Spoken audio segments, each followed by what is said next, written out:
Hey there, comic book friends and fiends. It's Rob here in front of the Great Wall of Comics. It's another Monday. There's another bunch of parcels, and that must mean it's time for some more mail call.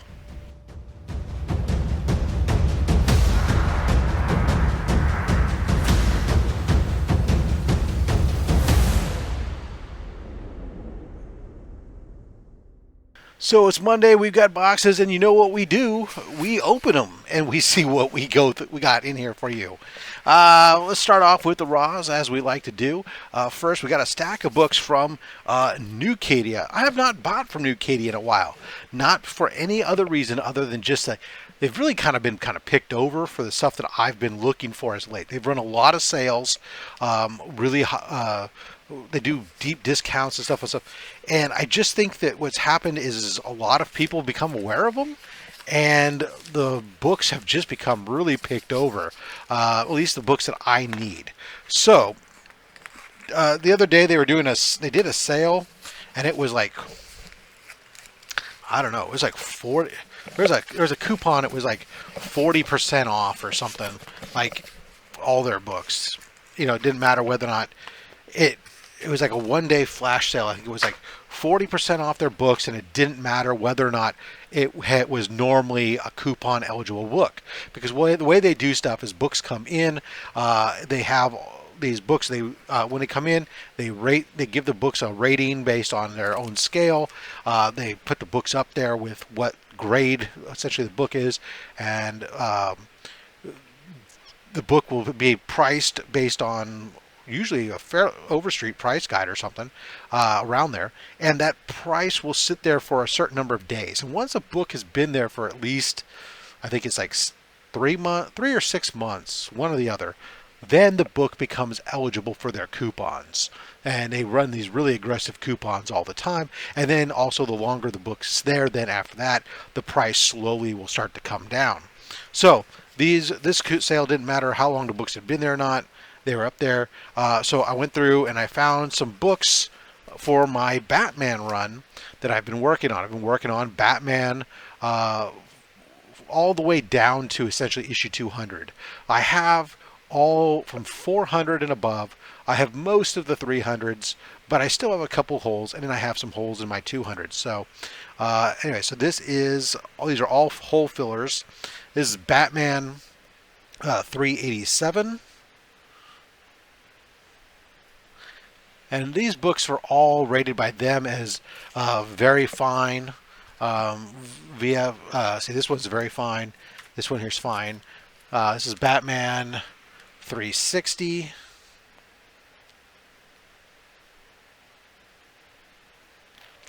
And so they have their little thing on the back here where they put their scale.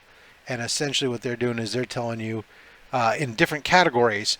They got this. It's a scale of the 7. So this one will say tears at Staples. No. So it's got the highest grade possible. But inside pages are 10 or yellowed. So it gets a 5 out of 7. That type of thing. So that's how they grade it on their system.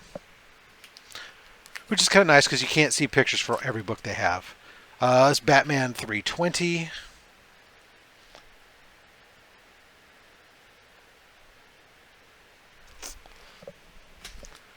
This is Batman 306.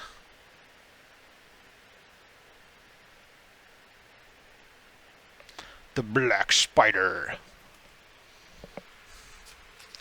Batman 299.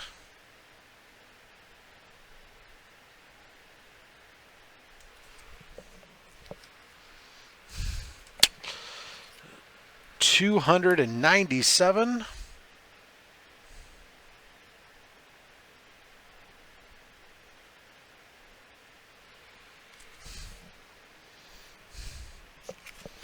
This is $285.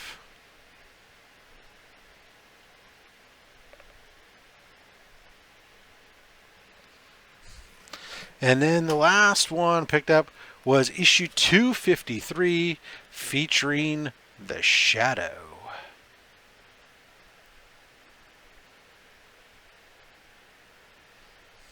So there you go. Check that out, man. We're down to issue 253 here. 20-cent goodness.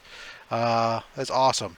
It's Oh, it's interesting here. So they even have on the back of here what the Overstreet Value 50th edition they list in there. This is a VF minus. That's interesting. Anyways, I take them all out of those bags and boards anyways, super quick. So that's our Batman run. Next up, we got a box here from BTC. This box has been sitting here for a while, so I'm kind of squeezing it in here. This is a, oh yeah. This is from their foily stuff. This is Batman issue 135, and this is the Platinum Foil Edition. Legacy number 900. So there you go. Fortunately, BTC's been doing a lot of these foil things, and they've done been selling like crazy. But fortunately, I've really only got bit on a couple of these Batmans. Only two of them, and that's it. I've not bought any of the Flashes or Supermans or. Oh no, that's like right. I did buy one Superman book, I think. Anyways. All right. Now, the last two slabs here, these are going to be the big heavy hitters, because that's how we've been doing our mail call lately. And so to that end, guys, do me a favor, hit that like button if you like the video so far. That's really going to help this channel get in front of more eyeballs, helps us with the ad revenue, helps grow the channel. More ad revenue goes to Comics Curing Cancer, because everything this channel does from a monetary standpoint is donated to Comics Curing Cancer, benefiting the American Cancer Society. Cancer is the ultimate supervillain, but together we can fight. All right, so yeah, give us a like. So I've been getting a lot of comments on these videos asking me about questions like, my God, are you like independently wealthy? How the hell are you getting all these keys? I'm going to give you guys a little bit of an insider to how I've been picking up all these books lately. And that is, I made a list, first of all, of the books, all these different books I want. There's like, at one point it was a really long list. And I went through the price guides and stuff, and I looked at pricing apps and saw what were these things selling for. And I started targeting grade ranges that were at price ranges I would pay for that book, that in a grade that I wanted, where I was comfortable, essentially. Where did I find value, and where was I happy with, based on how old the book was, what grade I wanted, all these different things. And then I just started watching. There's not just eBay. So there's eBay, there's Shortbox, there's MySlabs, there's Instagram, there's YouTube sales, there's all kinds of different options, right? And I would just monitor all these different sources, and I would look at all these different books. And when I find one that finally starts to match what I want, that's when then I would go after it and target it, reach out to the seller, make offers, try to get down to the price that I want to pay. So it's patience, not being fixated on any one book at any given time, and just be flexible, man, and go around. And of course, but still, you have to have the money available. Put away some money to have to be able to do that.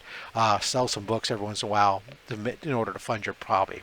So let's get to this. So today's theme is all DC, by the way. There's no Marvel here. These are two DC keys, two DC keys from a character or from a title that I don't know that I have a single book. These might be the very first books in this title outside of a facsimile that I have in my collection. All right, so how's that for a setup? So this one here, this is from my comic shop. And okay, so this book I paid $350 for. So that's going to let you know where I got it or what I paid for it. And this is Green Lantern issue 59 in a 6.0. And this is our first appearance of Guy Gardner. And then we have an Abin Sur appearance and the origin of the Green Lanterns retold. So Guy Gardner picked us up. Rumors had it that we have, an actor cast to play Guy Gardner. The Guy Gardner would be coming up in a future movie project. Not that I'm buying it from a spec point of view, but what I'm saying is that's getting it now before that, well, it's still early rumors and while everybody's on strike and stuff, is an opportunity to pick up a book before it starts to spike and go crazy. And a 6.0 is a good looking book on this. We got a date stamp on here. Can't do anything about that. It looks like there's a little bit of stuff in the corners. I can pull up the grader's notes and take a look at it. But I mean, I'm happy with this. This is a good looking book. And a 6.0, that's for a book from 1968. I'm super happy with that. And for 350 bucks. All right. Next book. This one I paid a little bit more. I paid an extra $100, so you can do the math. Is Green Lantern co-starring Green Arrow, or Green Lantern, issue 87. Bang! We have our first appearance of John Stewart. I love, in each case, Hal Jordan is just getting it handed to him. So, yeah, first appearance of John Stewart, second appearance of Guy Gardner. So, interestingly enough, this is our first appearance of Guy Gardner in issue 59.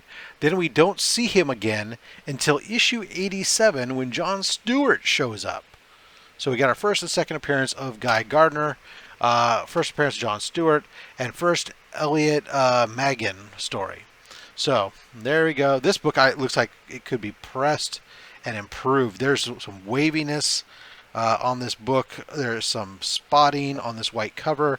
There's some indentations along the back. This is definitely a crack, clean, and pressed candidate. So there we go. Green Lantern, Green Arrow, Green Lantern issue number 87, first appearance of John Stewart. So, guys, let me know down below. What do you think? How did I do for these two? Are these books that you'd like to add to your PC? What do you think of my technique of not being fixated? Let me know. Sound off. Guys, I love you all. Thank you for the support for not just this channel, but also for the support for Comics Curing Cancer. Make sure you're following at Comics Curing Cancer on Instagram because that event is coming up very, very soon. Guys, until next time, make sure you collect what you want. Don't listen to anybody, including me. Because, I mean, I'm just a fat man with a fat stack of comics and a fat opinion. Thanks for watching.